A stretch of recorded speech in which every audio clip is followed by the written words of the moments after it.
ধারণা দিতে হবে যে কোনটা নিলে ভালো হয়।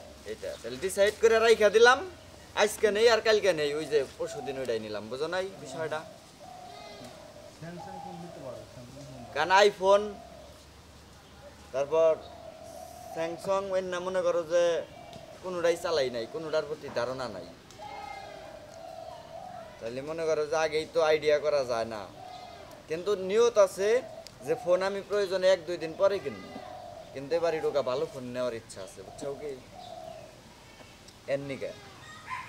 এর নিগাই দেরি করতেছি, নইলে ঈদের আগেই ফোন নিতাম।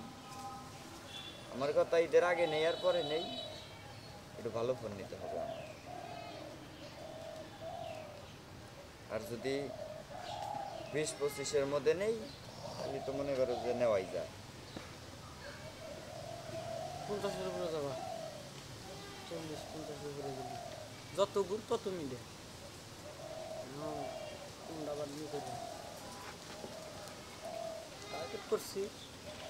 বেলা তোর এটা সাদা আছে না? হ্যাঁ,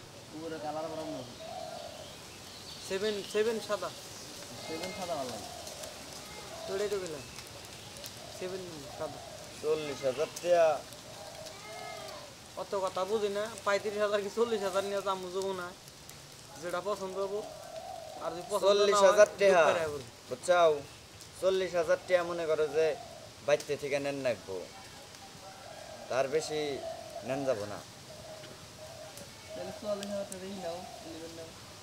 এর নিগাই তো ফোন একটু যাচাই বাছাই করতেছি, কারণ খালি কইলেই তো আবার কাম হবো না, টেহার মিউ তো চাই দেখেন রাখবো, তাই না? নতুন নেওয়ার সে মানে সেকেন্ড হ্যান্ড নিয়ে যদি পরে বেশ পারছাও ওই লেভেলে থাকবে। নতুন নিয়ে যদি ধরো 11 নিলা, 40,000 দিয়ে কিনলা, 40,000 কি চাবো ডিসকাউন্টে কিন্তু আইতো। দামি ফোন নেওয়ার নিয়ম কি জানো? দামি ফোন যদি আমি নেই, ওইটা আমার হাতে থাইকে ওইটা পয়সা নষ্ট হয়ে যাবো গা, খালি যাওয়া ফালাই দিন। মানে আমার এলো এইবার, মানে এইবার যদি বড় মানে দামি ফোন নেই, তাহলে টার্গেট থাকবে এইটা। আর যদি এই যে 20-25 দেয় যেমনি অ্যান্ড্রয়েড ফোন নেই, তাহলে এটার কোনো টার্গেট নাই। আজকে কিনছি কালকেও বেশি হালাইতে পারি, গ্যারান্টি নাই। কিন্তু আইফোন কিংবা মনে করি এনা যদি নেই, তাহলে ফোন বেশি না। ব্যাটারি হেলথ 100 থেকে 1